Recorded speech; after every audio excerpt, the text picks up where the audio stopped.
Greetings guitar friends, dwellers of the Vale of YouTube and Brownsound tone chasers alike. Today we're going to be looking at a very special software that's just dropped, which is the IK Multimedia Brownsound 78-79 collection. This has been developed in conjunction with Jim Gaustad, YouTube Brownsound tone chaser extraordinaire, rabbit warren dweller, and chief head honcho in the pursuit of finding Edward's magic brown sound. Now, Jim spent decades developing his brown sound. He's been looking into the guitar, the pickups, the technique, obviously, leads, pedals, amp technology, all the components in the amp, the speakers, the recorded sound, the miking, the mic preamps, the reverb. This whole chain has been ported into the Tonex system. Here's one such box that will hold 50 banks of sounds. And the nano pedal is available with just one bank of sounds. This nano pedal could be stuffed in your gig bag and contain the entire Van Halen rig that was used to play those albums. Does it get there? Will I be selling my Brownsound amps and just using this in future? Well, that's what we need to find out. I will put it through its paces and we'll do an extensive test of the software. But there's a very important thing you need to know about this software to get the best out of it and to sound just how Jim intended. So I will be telling you about that during the course of the video. Also, I have an affiliate link to buy this software. And if you buy it through my link, I'll get a small cut back. It might buy me a coffee or something minimal. But I would really appreciate it if you'd follow that link if you are buying it and you enjoy my video. Without further ado, let's get into it. So let's find out what's different about this collection in comparison to any other Marshall Plexi profile on the Tonex network. Well, for a kickoff, this isn't just a Marshall Plexi. This is an amp that's been tuned to do the exact same thing that Edward Van Halen's amp did on the first two albums. There are many things that we think Edward used to gain his particular sound. They include a 50k mid pot in the amp, they include a cathode, a fat cap. All these different little tweaks add up to something a little bit more special than a standard Marshall Plexi. That's part of the magic. There's a Haybor transformer rewired to sound just like the original Dagnall. In addition to this, we've got pedals plugged in but not turned on, which provide some capacitance to the sound and roll off a bit of treble, along with 70 foot of old Belden cable. All of these things modify the sound. This is all part of the tonal ingredients. Also, we've got a variety of speaker cabs, which use things like the blackbacks, the 20 watts, the 30 watt greenbacks, and also the JBL speakers that people think may have been part of the recipe. So I tried to do this video yesterday. I was all set up and I found I was getting a digital echo, one slapback after the original sound I made, and it was like a digital loop, perhaps in the software, some sort of software latency issue. Chased it for about 2 hours, only to find that I'd left my Echoplex pedal turned on a single repeat on the floor. Right, that's how stupid we are in this world. So it's all fixed today. I'm really happy to be playing through this, and you can judge whether you think you can sell your amps and just get yourself a Tonex box. Here we go. So I'm using the Peterson Strobe tuner with Alan Garber's fantastic presets for the tuning. Let's have a little look through our signature collection, Brownsound 78-79. There we go. 50 presets of loveliness, and we're going to have a look at the ones called Interflames, which I believe might be on fire. I have trouble with these cryptic names, I'll be honest with you. My head just doesn't quite get them, but the first of the two presets is Interflames 78, so the Variax on 78 volts for this particular sound. And, well, let's have a listen, shall we?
that's the 78 volt version. Let's try the 89 volt version, see how it differs.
So for me, that the 89 version is more a little bit smoother than the original 78,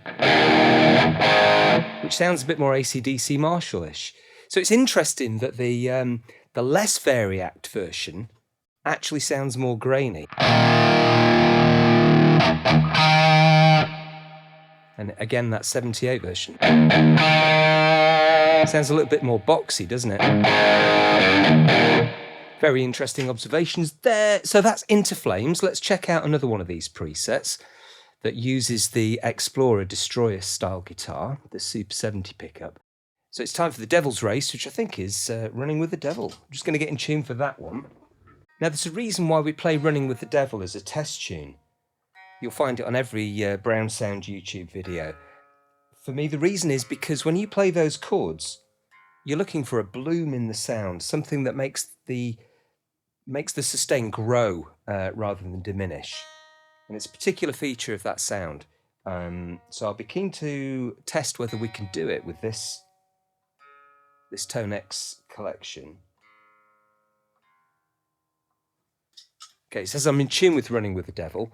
I'm going to test. I think you should always test the harmonics to see if they sound in tune.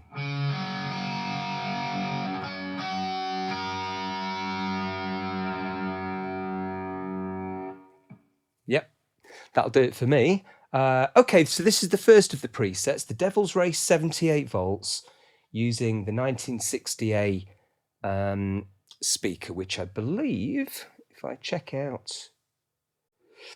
Well, basically, it isn't the one with the JBLs in it. This is the one with the Celestians in it. So here we go.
All right, so that's the 78 volt version, now the 89 volt version.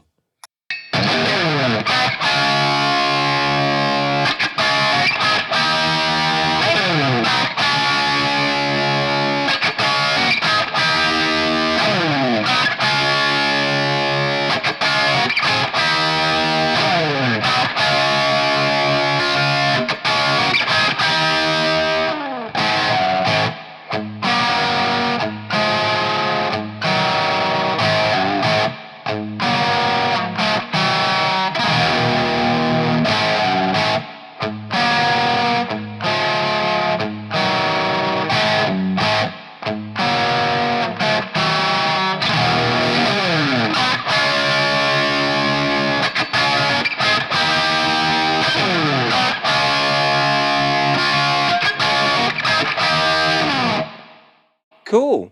So for me, the second one, again, more grainy. And the first one, a tiny bit more boxy, but very much in it, very little in it.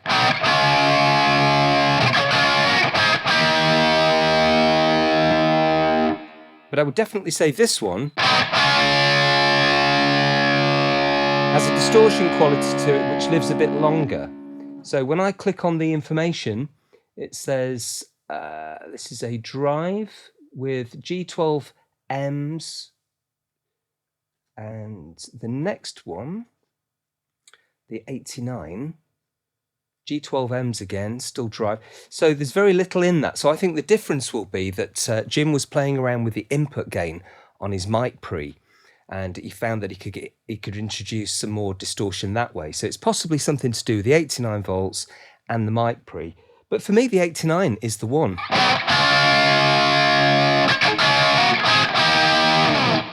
Right, so this is the first of the presets for... What's the song, Bird? Feel Your Love Tonight, yeah. Sorry, I just had a wig out. So the first of the presets is Hot 78. Let's have a listen to this.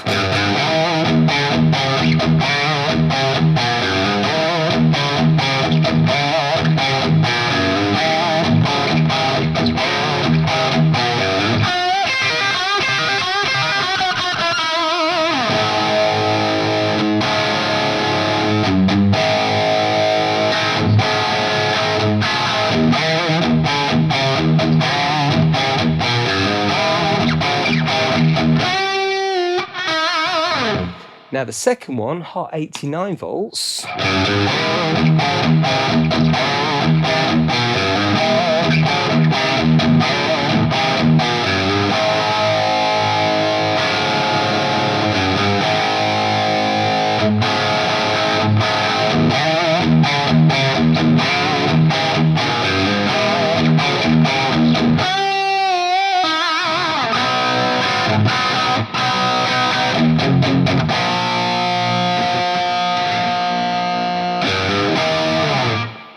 My tapping finger didn't work.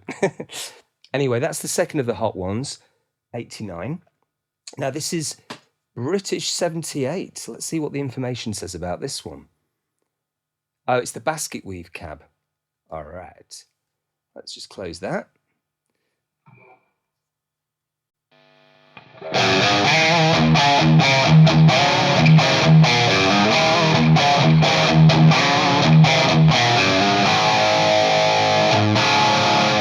All right, so that's quite reduced, sounds a bit bitty, a little bit scratchy.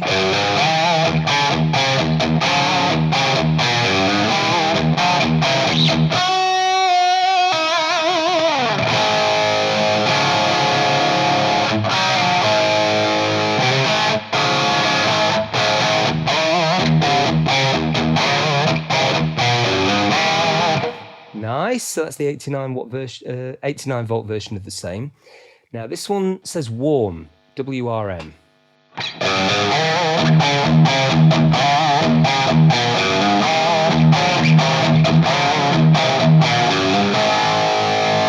And this is the same warm with 89 volts.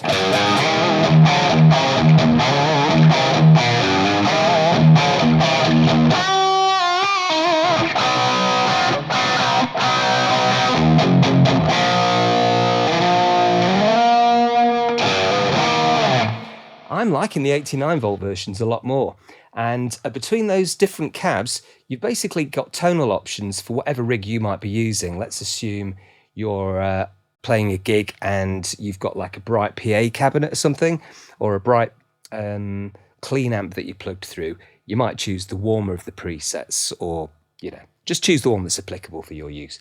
Anyway, so I hope that's quite interesting. Now what else have we got that we haven't heard? All right, so we've got a preset here called Kinky 78, which I believe is You Really Got Me. Let's check.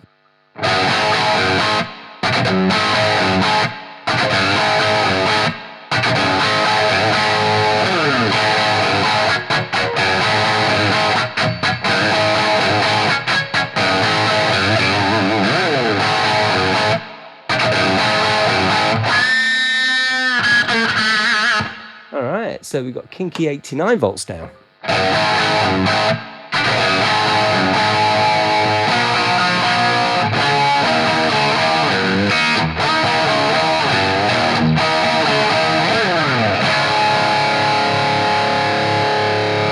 Didn't hear as much of a difference between those two, but they both sound fantastic. What I will say about these sounds is that feels like a Marshall under my strings.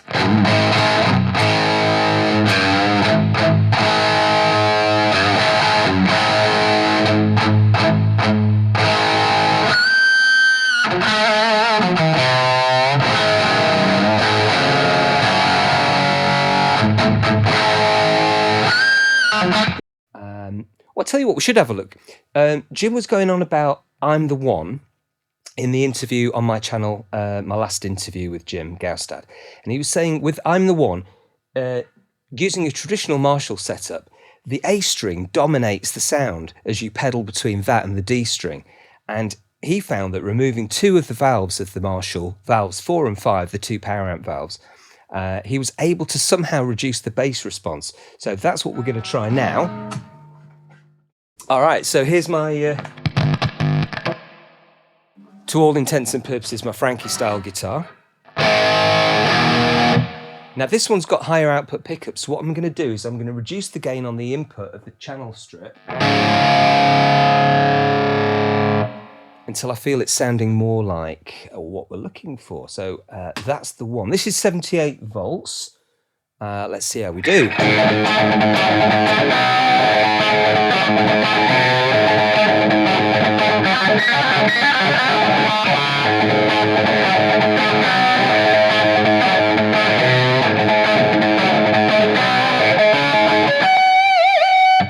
All right, and then this is the 89 volt version.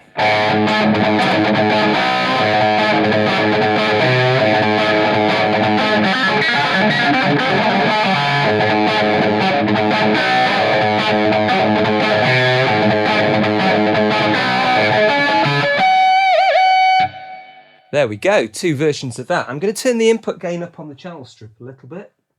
I would say these two sound quite dark, don't they? But here's I'm the One again.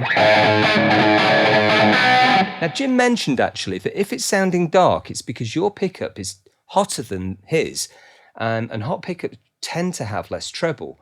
So what I'm going to do is go to the amp and I'm going to dial down the bass a touch and dial up the treble a touch and see what that sounds like.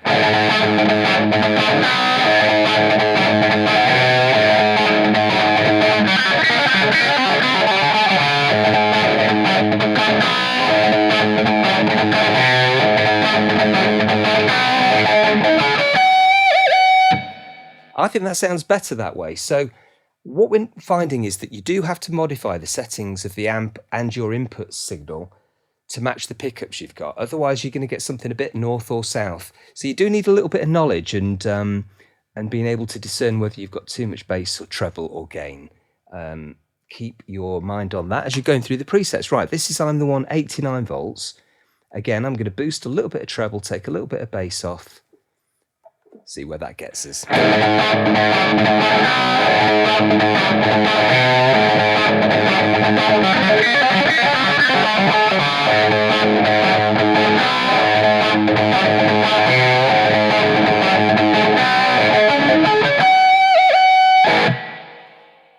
Pretty good. I think I want to hear more gain out of it though. I'm just pumping the gain into the mid position of my preamp so that it's actually putting out like a neutral amount of guitar signal. Neutral doesn't sound right. I'm neither boosting it nor what's the other word? Attenuating it. I think my head's starting to go.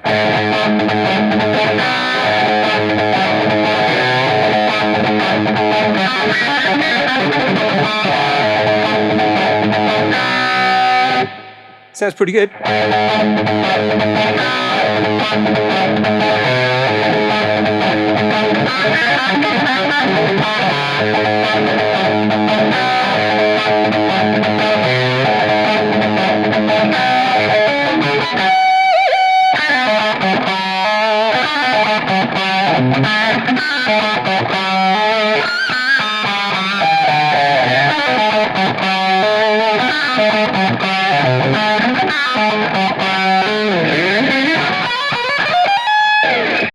Okay, I did promise to show you something really important about setting your guitar up for this software, so it'll sound the same as Jim's did.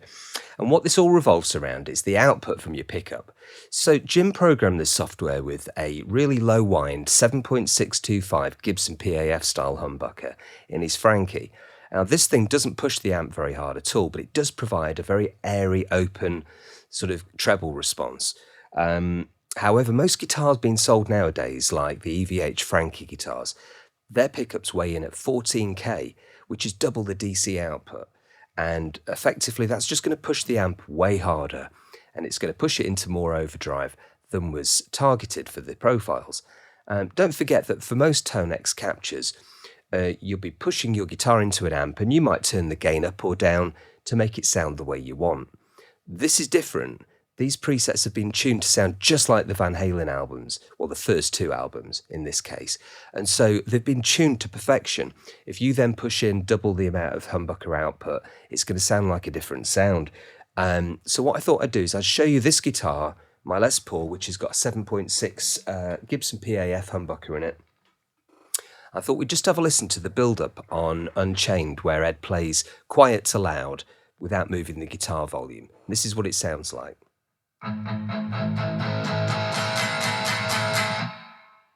Okay, started off pretty quiet and gets more full and stringy, but it never becomes wompy and like Soldano SLO style heavy overdrive. So now let's compare and contrast that to the custom pickup I've got in my Strat. Yeah, and I'll play exactly the same thing.